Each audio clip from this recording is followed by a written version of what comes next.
പ്രിയപ്പെട്ടവരെ, അമേരിക്കയും ഇറാനും ഉണ്ടായ യുദ്ധത്തിൽ ആരാണ് പരാജയപ്പെട്ടത്? അമേരിക്ക പരാജയപ്പെട്ടോ? ഈ ഒരു പിക്ചർ അതിനുള്ള ഉത്തരമാണ്.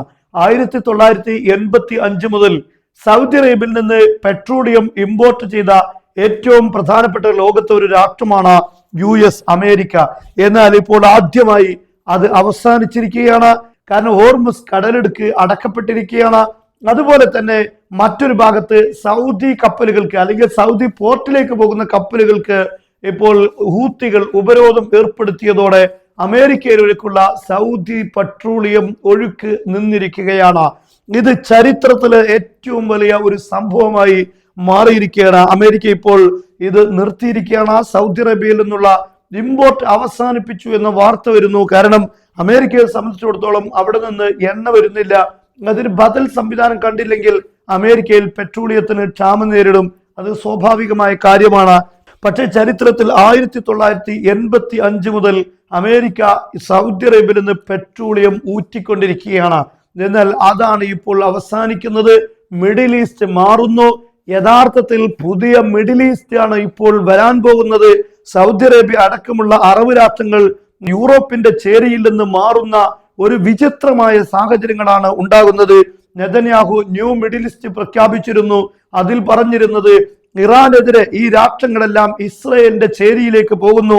അബ്രഹാം കരാറിൽ ഒപ്പുവെച്ച് ഇസ്രയേലിന്റെ രാഷ്ട്രമായി അംഗീകരിക്കാൻ പോകുന്നു. ഇസ്രയേലിന്റെ നേതൃത്വത്തിലുള്ള പുതിയ മിഡിൽ ഈസ്റ്റ് വരുന്നു. പക്ഷേ സംഭവിച്ചത് അതല്ല.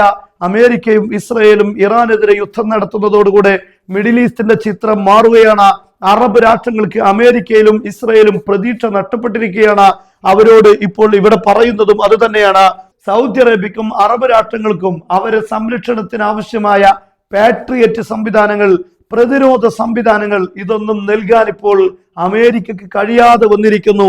നോക്കൂ നിങ്ങൾ, എന്തുകൊണ്ടാണ് പാകിസ്ഥാനും തുർക്കിയുമായി സൗദി അറേബ്യ പുതിയൊരു എഗ്രിമെന്റിലേക്ക് പോയിരിക്കുന്നത്?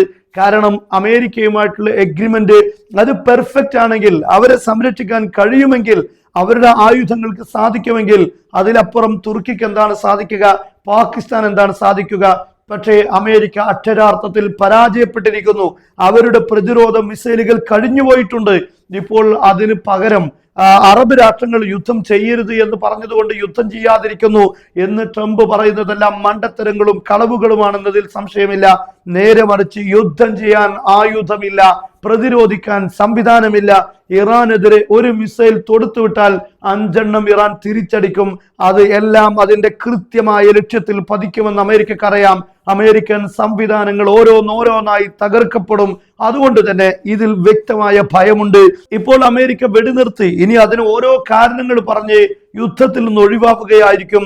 48 മണിക്കൂർ ഇപ്പോൾ അവസാനം ട്രംപ് നൽകി. 48 മണിക്കൂറും കഴിഞ്ഞു. പക്ഷേ കാര്യങ്ങൾ വ്യത്യസ്തമല്ല. ഇറാൻ ഒന്നും വിട്ടുവീഴ്ചക്ക് തയ്യാറായിട്ടില്ല. ഇറാൻ ഹോർമുസ് കടലിടുക്ക് തുറന്നിട്ടില്ല, നയങ്ങളിൽ മാറ്റം വരുത്തിയിട്ടില്ല, എൻറിച്ച്ഡ് യുറേനിയം കൈമാറിയിട്ടില്ല. പക്ഷെ അമേരിക്ക എന്തുകൊണ്ട് വീണ്ടും ആക്രമിക്കുന്നില്ല എന്ന ചോദ്യത്തിന് ഒരേ ഒരു ഉത്തരം: ആയുധങ്ങളില്ല. അമേരിക്കയുടെ നഗ്നത ഇപ്പോൾ ലോകത്തിന് മുന്നിൽ തുറക്കപ്പെട്ടിരിക്കുകയാണ്. ഇവിടെയാണ് ഈ സൗദി അറേബ്യ അടക്കമുള്ള അറബ് രാഷ്ട്രങ്ങൾക്ക് മറ്റൊരു കാഴ്ചപ്പാടിലേക്ക് പോകേണ്ടി വരുന്നത്. അവർ ഇപ്പോൾ നഗ്നരായിരിക്കുകയാണ്. അമേരിക്കയുടെയും പാശ്ചാത്യരുടെയും ബേസുകൾ മാത്രമാണ് അവരുടെ സുരക്ഷയ്ക്കുള്ളത്.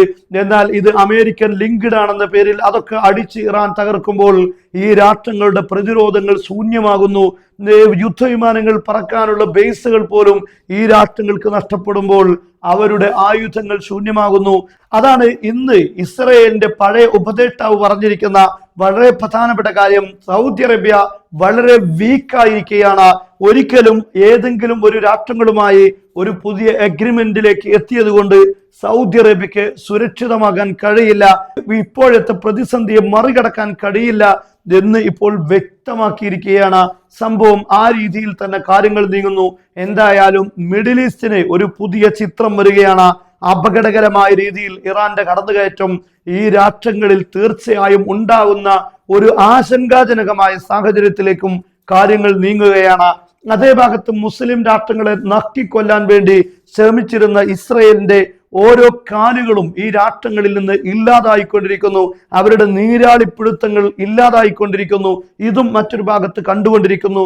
എന്തായിരുന്നാലും ഇറാൻ കാലക്കൂട്ടി ഉണ്ടാക്കി വെച്ച ദീർഘദൃഷ്ടിയോട് കൂടെ അവർ പണിതെടുത്ത അവരുടെ സൈനിക സംവിധാനങ്ങൾ യഥാർത്ഥ വിജയം ഇപ്പോൾ കൈവരിക്കുന്ന സാഹചര്യമാണുള്ളത്.